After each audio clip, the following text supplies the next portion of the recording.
conexión que está dibujado acá, en esa diapositiva se ve muy bonito, pero cuando el médico cirujano abre para colocar una válvula cardíaca, por ejemplo una válvula mitral, él no puede ver el sistema de conducción, tiene que calcular anatómicamente dónde está, pero ustedes saben que anatómicamente todos somos diferentes, o sea que alguien puede tenerlo un poquito más allá, un poquito más acá, y cuando él pasa el punto para fijar la válvula puede también coger el sistema de conducción. Por eso los pacientes que salen de cirugía cardiovascular, especialmente los valvulares, tienen que salir con un marcapaso epicárdico que le dé la posibilidad al personal de cuidado intensivo de colocar un marcapaso transitorio y rescatar en caso de que se produzca alguna alteración en el ritmo. Lo más común en este tipo de lesiones serían los bloqueos en la conducción, que van a producir unas arritmias, unas bradicardias severas que pueden comprometer la vida del paciente. Entonces, cualquier lesión quirúrgica puede alterar el sistema de conducción. Y luego tenemos los fármacos. Tengo allí los bloqueadores, claro, metoprolol, 100 miligramos cada 12 horas, y usted le da a la 1 de la mañana los 100 miligramos.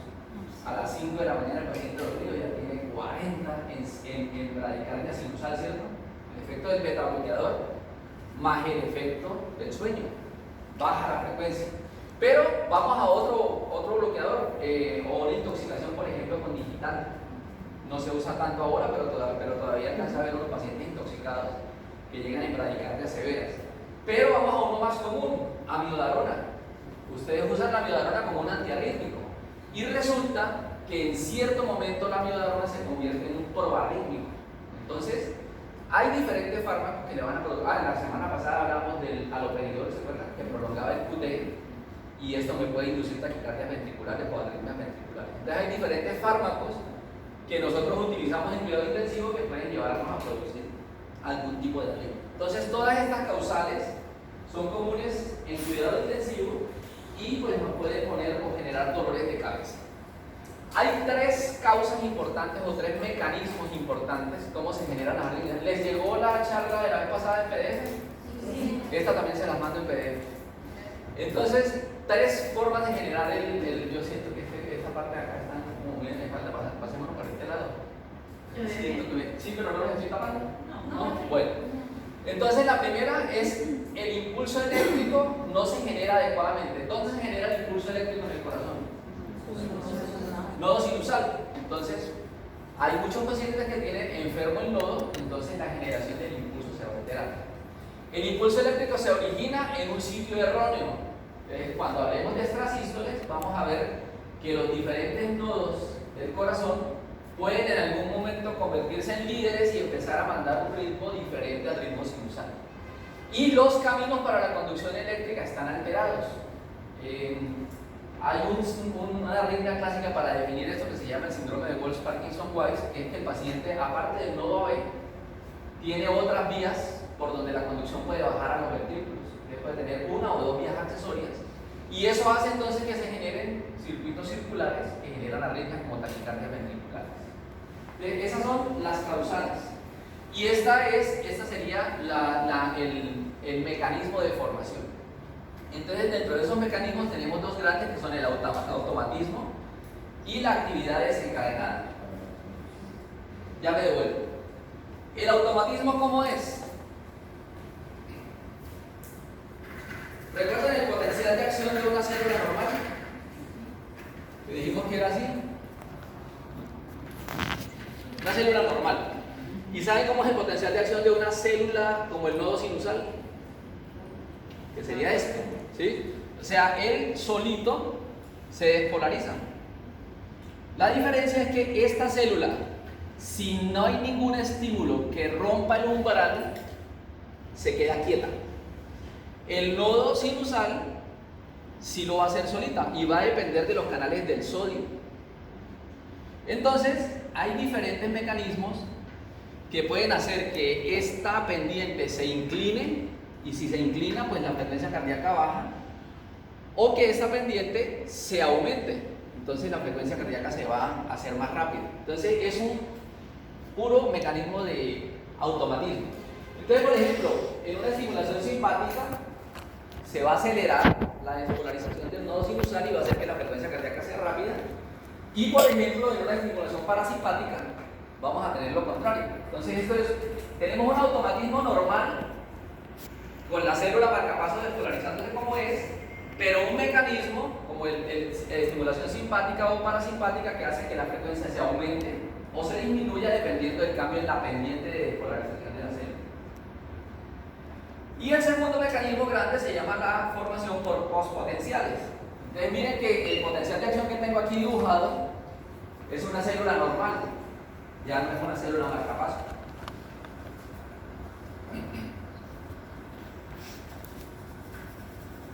¿Verdad?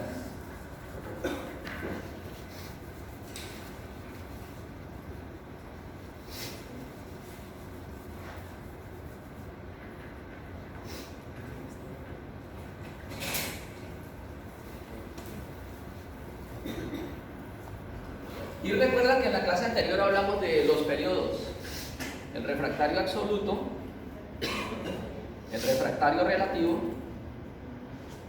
y el periodo de excitabilidad supernormal, ¿sí? Entonces, ¿qué es lo que ocurre acá? Que usted puede dispararle un postpotencial acá, en el relativo, o se lo puede disparar acá, en el de excitabilidad supernormal. ¿Y qué es lo que ocurre ahí? Que las células, parte de las células, están disponibles para recibir un nuevo potencial y ahí se va a generar un nuevo impulso.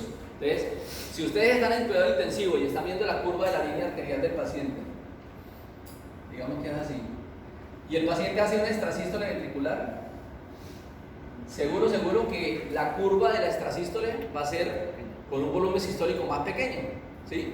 Sí va a contraer, sí va a botar sangre, pero la cantidad de volumen que bota no es la normal porque lo cogí muy tarde, no se había repolarizado completamente y la cavidad no se había llenado completamente, entonces va a tener una curva pequeña en ese momento. Entonces, dependiendo de dónde dispare ese postpotencial, va a depender del tipo de arritmia. Puede ser un postpotencial temprano o un postpotencial tardío. El temprano es en el refractario relativo y el tardío es en el de excitabilidad supernormal. Les decía que el QT prolongado aumenta este. Entonces, los medicamentos que hacen que se prolongue ese postpotencial, pues voy a tener la posibilidad de que un nuevo impulso aquí genere una arritmia circular. ¿Dónde dijimos que disparábamos el desfibrilador? En el absoluto, ¿cierto? Cuando voy a hacer cardioversión. Desprogramo para dispararle al absoluto para que no pase algo como esto. Si yo tengo un ritmo normal y le disparo con el desfibrilador sin sincronizar, si le caigo acá o por acá, voy a generar una arritmia. Yo lo vi en la práctica. Un ritmo sinusal que pensaban que era una FA, pidieron cardioversión, no lo programaron, le dieron desfibrilación y salimos a fibrilación ventricular. Qué triste, ¿cierto? Estamos con un paciente estable, pues a punto de sacarlo y terminamos ahora en una reanimación avanzada porque estamos en fibrilación. Entonces, esto es importante tenerlo en cuenta y de esto es lo que depende la programación que usted hace del desfibrilador, por ejemplo, cuando va a resolver una arritmia. Y este mecanismo se llama la reentrada.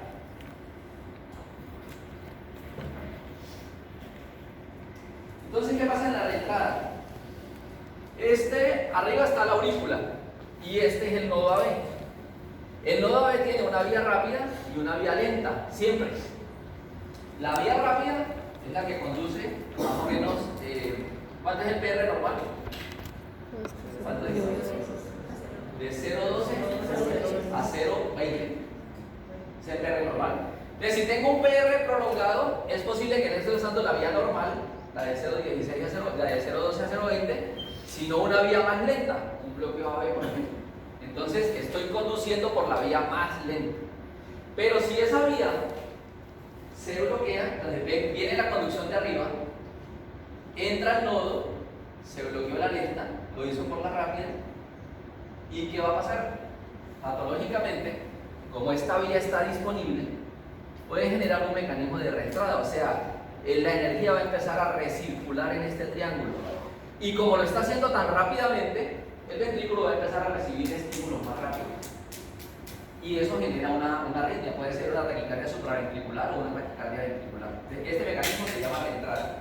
Y ese mecanismo es igual al que les decía de la patología síndrome de Walsh-Parkinson-White, que es una vía accesoria exactamente igual. Bueno, cuando ustedes van a interpretar ritmos, lo primero que deben hacer, en la práctica, en cuidado intensivo, ustedes lo van a diagnosticar en el monitor, ¿sí? Porque seguro, si usted tiene una arritmia, no va a decir, tráigame el electrocardiógrafo de 12 derivaciones y vamos a tomar un electro y todos calmados. No, si es una arritmia, estamos desesperados por saber qué es. Entonces, lo primero que usted tiene que hacer, o en el trazo o en el papel, es descartar qué es anormal, o sea, qué realmente no es arritmia. Y hay tres condiciones. La primera se llama interferencia eléctrica. Esto lo han visto ustedes muchas veces, ¿cierto? Esa interferencia eléctrica se produce habitualmente porque el paciente está en contacto con objetos metálicos. Por eso usted acuesta al paciente y le dice quítese todo lo metálico, quítese la correa, quítese la cadena, quítese el reloj y tomamos el electro para que filtre de esta manera. Si tengo esta línea engrosada, eso se llama interferencia, y si ustedes pueden ver, dificulta poder identificar las ondas. Entonces yo tengo que corregir esa interferencia antes de hacer una interpretación. Esta que tengo arriba me la deja ver perfectamente. Esta que tengo abajo no me las deja ver correctamente. Entonces, primer artificio o artefacto se llama interferencia. Segundo, temblor muscular. Un paciente, por ejemplo, que tiene frío o que está temblando por alguna razón, puede generarle este mecanismo. Otro mecanismo puede ser que la piel esté muy grasosa y el electrodo no se fija adecuadamente. Entonces, fijen el trazo de arriba, la línea de base es correcta. Y fíjense el trazo de abajo que ya tiene demasiadas ondas, entonces ya me toca que empezar a adivinar cuál es la P, o si tiene dos P, o si tiene una fibrilación auricular o un flúter auricular. Entonces, esta se llama interferencia, también tengo que descartarla antes de hacer interpretaciones. Y la tercera es esto que se llama línea de base errante. Entonces, si ven este trazo de arriba, lo he mantenido en las tres diapositivas, la línea de base es una línea recta. Y en el trazo de abajo la línea de base sube y baja. Eso no es arritmia, básicamente lo que tengo es una deficiencia en el contacto del electrodo con la piel del paciente. Entonces tengo que solucionarla antes de tomar decisiones de qué interpretación de arritmia voy a hacer. Esta pregunta la resolvimos la clase anterior porque la necesitábamos para hablar el aspecto del ritmo, y es que era un ritmo sinusal, y todos acordamos estos 5 parámetros. Primero, que el ritmo sinusal es regular. Segundo, que la frecuencia cardíaca la acordamos entre 60 y 100 latidos por minuto. Tercero, que la onda P tiene que ser positiva en D2 y negativa en ABR, también lo definimos. D2 porque D2 es la derivación más paralela a la despolarización del corazón, y porque ABR es la derivación contraria a la despolarización de la aurícula, o sea, va al revés, por eso se va a ver negativa. El QRS debe estar siempre precedido de una onda P. Entonces, si yo busco un QRS, tiene que tener una P antes para poder definir que es sinusal. Y dijimos que el intervalo PR era normal y constante, o sea que tenía que medir entre punto 12 y punto 20. Y me faltó la frecuencia cardíaca, ya la dije. Bueno, le dijimos la frecuencia cardíaca. Entonces, cumpliendo esos parámetros, me quedo dentro del rango de un ritmo sinusal. Entonces empecemos a ver el primer grupo de arritmias. Y lo primero que uno tiene que descartar o aprender a ver rápidamente son las extrasístoles. Entonces, quisiera definir que este fenómeno se puede presentar de dos maneras. Se puede presentar temprano y se puede presentar tardío. Si se presenta temprano, ya les explico cómo es la definición del temprano, se llama extrasístole. Y si se presenta tardío, se llama latido de escape. Entonces, extrasístole es cuando, si usted ve el ritmo del paciente, miren el QRS, tiene una flecha, y resulta que antes de que cayera el siguiente QRS, cayó la extrasístole, o sea, cayó el latido, es temprano, entonces lo voy a llamar extrasístole. Pero si vemos acá en la parte inferior, tengo el QRS marcado con la flecha, y miren que debió caer aquí y no hay nada, siguió en pausa.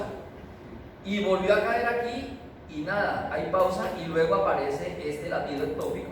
Entonces este se va a llamar latido de escape. Entonces digamos que la extrasístole es un latido de más que aparece donde no debe estar. Y el latido de escape es que cuando el corazón se queda en silencio por alguna razón, algún nodo por allá abajo dice, ¿qué pasó? Quedamos parados, entonces dispara. Puede ser en el tejido de la unión, puede ser en las ramas de Purkinje, puede ser muy abajo en el ventrículo. Entonces, dependiendo de dónde salga, se va a llamar este o este. O sea, esta sería la definición. Y aquí tendríamos que ponerle nombre. Y para ponerle nombre, entonces tenemos que saber que las extrasístoles se pueden originar en 3 lugares diferentes.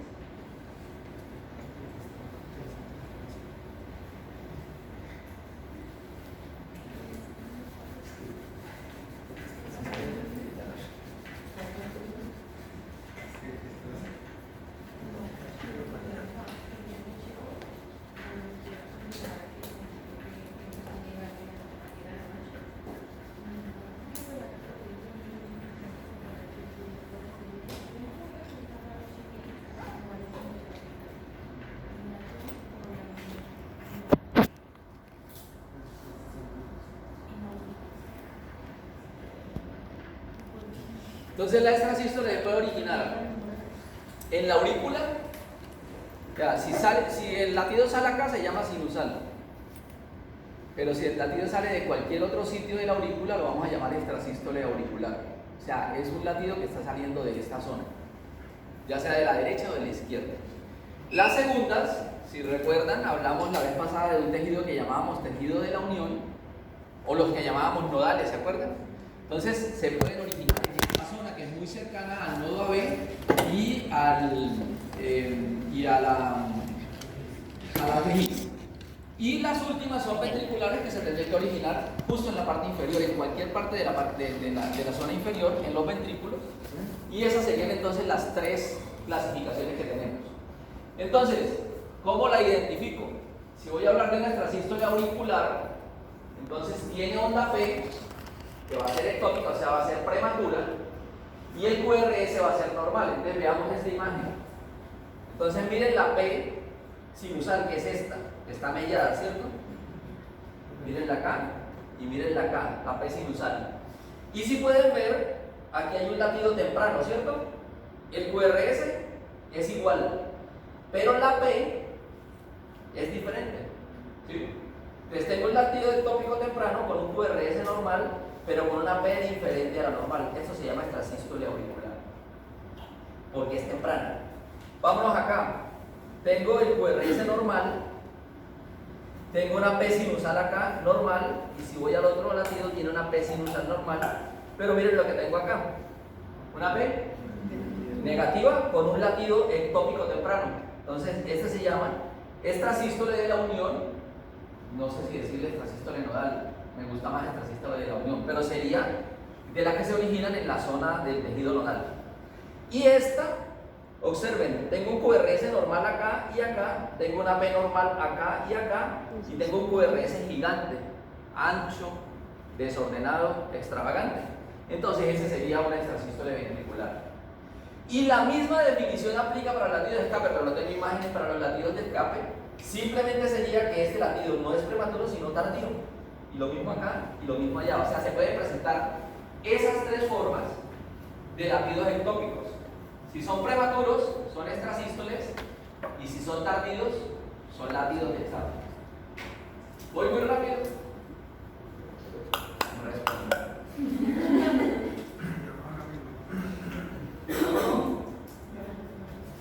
No, si voy muy rápido me dicen, y si no entienden algo lo repetimos, no hay ningún problema. Igual, tengan en cuenta estas 3 definiciones cortas. En la auricular tiene P positiva, pero diferente a la normal, con QRS normal. En la de la unión tiene QRS normal y la P es negativa antes del QRS, negativa después del QRS, o sin onda P, porque pueden aparecer, se llaman de la unión, pero es prematuro también con QRS normal. Y las ventriculares son las más fáciles porque son QRS grandes, anchos y desordenados. Bien, la primera arritmia de la que nos preocupa, la asistolia, ¿la defino? ¿No es cierto? Pero no van a empezar a reanimar a un paciente dormido que se desconecta el vecino. Eso ha pasado. Ah, le están dando masaje y el señor dice, pero ¿por qué me hace masaje? Porque están las historias, señor. Entonces, primero, sí, listo, no hay ningún tipo de actividad eléctrica, pero usted debe confirmar. ¿Qué no se confirmaría? ¿Cómo? Bueno, uno los electrodos y dos. Pero más rápido que eso. Hablar con el paciente, ¿cierto? Si yo hablo con el paciente y está despierto, no tengo el trastorno. Tengo un paciente que está hablando y no tengo el trastorno. Lo mismo pasa con todas las arritmias. Por ejemplo, electrodos desconectados hacen la forma de la fibrilación ventricular. Por aquí en los ejercicios tengo una que la hizo una auxiliar haciéndole masaje al paciente. Hermosísima fibrilación ventricular y la imprimí. Y cuando llegó el electrofisiólogo le la mostré. Me dijo, eso es una fibrilación ventricular. Y doctor, le están haciendo masaje al paciente. O sea, se puede estimular perfectamente. Entonces, el punto sería, confirmemos que esté despierto. No tengo actividad eléctrica y eso tiene un manejo. ¿Ya vieron el taller de reanimación avanzada? Sí. Ah, qué bien, entonces ahora me dan clases en eso. Fibrilación ventricular, también, amiga, conocida. Así no trabajan en cuidado intensivo, yo sé que la han visto y han sufrido con ella, ¿cierto? Entonces es un ritmo, miren la imagen del corazón. Miren que hay múltiples focos en el corazón disparando, o sea, todos los nodos del corazón, del ventrículo, se pusieron de acuerdo para hacer un cacerolazo, así como lo están haciendo ahora, y todos disparan al mismo tiempo. O sea que el ventrículo está haciendo esto, pero no es capaz de contraerse, ¿sí? Entonces, no es posible reconocer ninguna actividad. Pregunto, ¿ven QRS normal? No. Ya respondimos esa pregunta, ya me tengo que quedar allí. Pero voy a hacer otras preguntas solo por precaución. ¿Tiene onda P? No. ¿Pueden determinar un intervalo PR? No. Entonces, si se acuerdan lo que vimos de los ritmos en la clase anterior, este ya se salió de todas las posibilidades. Entonces, es un ritmo caótico, pues extremadamente irregular. La fibrilación ventricular puede ser gruesa, así como esta que ven aquí, amplia, y puedo tener una fibrilación ventricular fina, y puedo tener una fibrilación ventricular que se parezca a eso, a la sistolia. ¿Eso tiene algún significado? Sí. La fibrilación ventricular gruesa significa que es recién nacida y que yo tengo posibilidades de trabajar. La fibrilación ventricular fina me tiene que hacer pensar que el paciente lleva rato en esto. Y la que ya se parece a sistolia, pues ya estamos mucho más cerca del otro lado que yo me lo voy a traer para este lado. ¿Sí?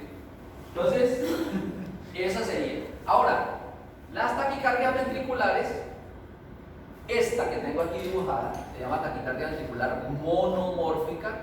Si ven la morfología del QRS es casi igual en todos los latidos, ¿cierto? Muy parecidos. ¿Tengo alguno diferente? No, me parecen gemelos. ¿Listo? Entonces, tiene una frecuencia ventricular alta por encima de los 100 para que sea una taquicardia. Pueden ser de 101 para arriba, todo lo que quieran. Pueden ser 105 o pueden ser 150. Las fibrilaciones auriculares y las fibrilaciones, los clústeres auriculares le pueden hacer frecuencias de 180 a 200 latidos por minuto. Estas también lo pueden hacer, son muy rápidas. ¿Cuál es la característica? Que el QRS es ancho, son del mismo foco, o sea, un solo foco ectópico disparando con frecuencias cardíacas por encima de 100. Ahora, no hay una onda P identificable en todos los latidos, pero pueden ver ondas P negativas ectópicas. ¿Ven alguna P en este trazo? Hagan fe, por favor. Aquí hay una. Aquí hay una, miren. ¿Sí? Pero claro, es negativa, pero por la velocidad se trepa en el ST. ¿Sí? Pero es ectópica. ¿Qué significa ectópica? Que es negativa, ¿por qué? Porque el latido va subiendo y despolariza la aurícula por debajo, de abajo hacia arriba. Entonces la onda que usted va a ver trazada es negativa. Pero yo no necesito que busquen eso, yo necesito que vean el QRS ancho y me digan, eso si es QRS ancho, a más de 100 es una taquicardia ventricular. No me interesa que le busquen las P's. ¿Qué es lo importante? Que no tenga una P muy consistente, positiva, que usted la puede identificar. Ese fue otro caso que me tocó ver.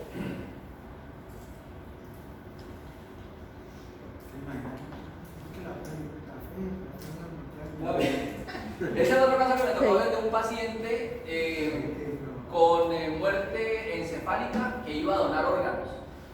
Y hizo una diabetes insípida. Empezó a orinar, ¿cómo te dicen? Como caballo. Empezó a orinar, pero bastante, claro. Empezó a orinar mucho y no le dieron carga de volumen. Entonces, ¿qué hizo? Una taquicardia sinusal seguramente, pero una frecuencia cardíaca impresionante. Y la residente llegó y dijo que era una taquicardia ventricular. Y ya la iba a disparar. Y entonces nos tocó pelear porque le dije, eso es una taquicardia sinusal. ¿Qué hice? Cogí el monitor y se lo puse a 25 a 50. Y cuando se lo puse a 50 se veía perfectamente la P y se veía perfectamente el QRS. Hubiera sido el caso que les dije donde le hubiéramos disparado a un ritmo sinusal, algo que no necesitábamos, ni desfibrilar ni cardiovertir. Entonces sí es importante tener en cuenta eso, pero más importante es que usted tome la decisión de qué arritmia es, que es lo que vamos a aprender hoy cuando lleguemos a la parte práctica. Esta es la parte pesada, cuando lleguemos a la práctica van a ver que es la parte rápida. En la anterior, si recuerdan, todos los QRS eran iguales, ¿sí? Eran parecidos. En esta se llama taquicardia ventricular polimórfica. Su nombre en francés no lo voy a pronunciar porque no sé ni inglés ni francés. Es ese que ven allí de segundos. No sé cómo se pronuncia, me da pena pronunciarlo. Torsión de puntas. La clásica traducción al español que sería taquicardia ventricular helicoidal. Frecuencias cardíacas muy altas. La taquicardia ventricular está de aquí para allá. Aquí viene en ritmo sinusal. Y aquí, miren dónde cayó el QRS. Sobre la T. Y desencadenó la taquicardia. Y si ustedes ven, esa taquicardia tiene una característica: los QRS se hacen grandes, luego se hacen pequeños y luego vuelven y se hacen grandes. Eso, hagan de cuenta la hélice del ADN, como si fuera dando vueltas, como si fuera girando. Entonces va girando el eje de la taquicardia, aquí es negativo, aquí es positivo y allá es negativo. Por eso se llama helicoidal. Y los QRS todos son diferentes. No como la anterior, donde teníamos unos QRS muy bonitos, miren, todos iguales.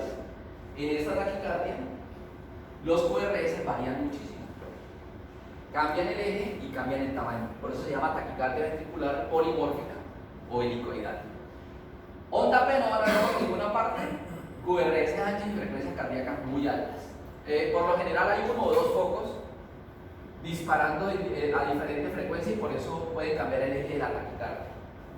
¿Qué manejo? ¿Quién sabe cuál es el manejo de una taquicardia ventricular helicoidal? Se podría confundir con una fibrilación ventricular. Claro, hay un punto donde se confunde, pero si usted está viendo el monitor, usted va a ver que en cierto momento vuelven a aparecer la forma de los QRS y usted puede ver que va cambiando el eje de la taquicardia.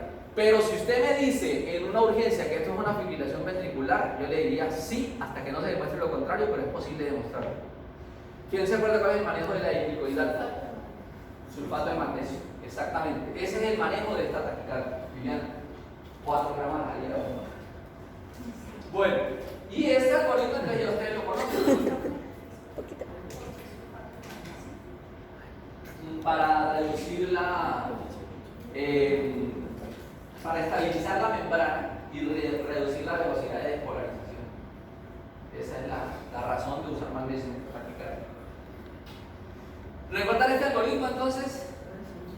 Tienen un paciente que no responde, inicia el RCP, estamos en avanzado, entonces tenemos que administrar oxígeno y muy rápidamente conectar a un monitor desfibrilador. Si tienen un DEA mejor, si no quieren hacer interpretaciones, si quieren hacer interpretaciones uno normalito, y entonces definen el ritmo. Es lo que vamos a hacer hoy, aprender a definir el ritmo para poder tomar esa decisión. Entonces, es una fibrilación ventricular o una taquicardia ventricular sin pulso. Entonces, ¿qué hacen? Descarga. RCP por 2 minutos, ya le tienen que estar cogiendo una vía venosa. Luego de los 2 minutos valoran el ritmo. Si es desfibrilable, pues vamos a la siguiente carga. RCP por 2 minutos y ya empezamos con adrenalina. Y empezar a considerar los dispositivos de aseguramiento de la vía aérea y uso de capnografía. ¿Por qué capnografía? ¿Por qué le metieron la capnografía a eso? ¿Cómo? Pero el capnógrafo no es para eso. O sea, eso no es lo que yo quiero medir en ese momento. Para medir la efectividad. Exactamente. El objetivo de que le metieran capnografía a esto era que como estamos en una urgencia, eso llegaban y intubaban, o se iban monobronquiales o se iban al esófago. ¡Qué carajo! Pero me estoy oxigenando. Entonces, las guías de reanimación van a que tengo que asegurar que la oxigenación sea la ideal. Por eso están metiendo el capnógrafo. Cuando me tocaba mi reanimación, no, eso era hágale con lo que tenga. Pero ahora, como hay tanta tecnología y cada vez vamos a ir a más tecnología, nosotros estamos sufriendo el mismo fenómeno en percusión. Entonces tenemos que ser más sensibles en aprovechar lo que tenemos disponible. ¿Que puede aumentar los costos? Sí, pero si el principio de la institución donde usted está trabajando es salvar vidas, eso se va a redundar en un montón de vidas que usted va a salvar porque va a hacer las cosas bien. Vuelve y hace la pregunta, ¿el ritmo es desfibrilable? Sí, descarga. Si no, sigue con RCP y entramos a antiarrítmicos, amiodarona versus lidocaína, y buscar si hay causas reversibles. Si no, seguimos en el mismo círculo de desfibrilación, adrenalina y antiarrítmico. Si estamos en acá y el ritmo no es desfibrilable, entonces ya vamos a otro punto. Si no existen signos de retorno de circulación espontánea, RCP y volver al punto 10 y 11, que ya sería la otra parte del algoritmo. Y si existe signos de circulación espontánea, entonces cuidado postparto. Ahora, vamos a la otra. Este es un buen escenario. Taquicardia ventricular y fibrilación ventricular es un buen escenario. O sea, uno sabe que tiene posibilidades. Y esas posibilidades aumentan cuando usted llega a este punto. Claro que esta pregunta usted la tiene que estar haciendo desde el principio. Empieza a pensar en cuál es la causa de la arritmia. Si usted está en cuidado intensivo, seguramente usted ya tiene idea. Paciente de estilo hipercalémico, o el paciente está muy acidótico y no le he podido reanimar adecuadamente, o tiene un Swan-Ganz enrollado en el ventrículo. ¿Han pensado en eso? Eso produce arritmia. El Swan-Ganz en un paciente con un tejido sensible y un Swan enroscado en el ventrículo empieza a producir arritmia. Usted se lo pilla antes porque usted empieza a ver que el paciente empieza a hacer salvas, hace 4 extrasístoles y entra sin usar, 4 extrasístoles, 5, se empieza a quedar pegado. Y usted ve la placa y tiene el Swan ahí enroscado, tiene que reacomodarlo para reducirle la estimulación. Hipercalemia, hipoxemia, de hecho hay un listado que ya lo vamos a ver de las posibles causas. Pero si usted llegó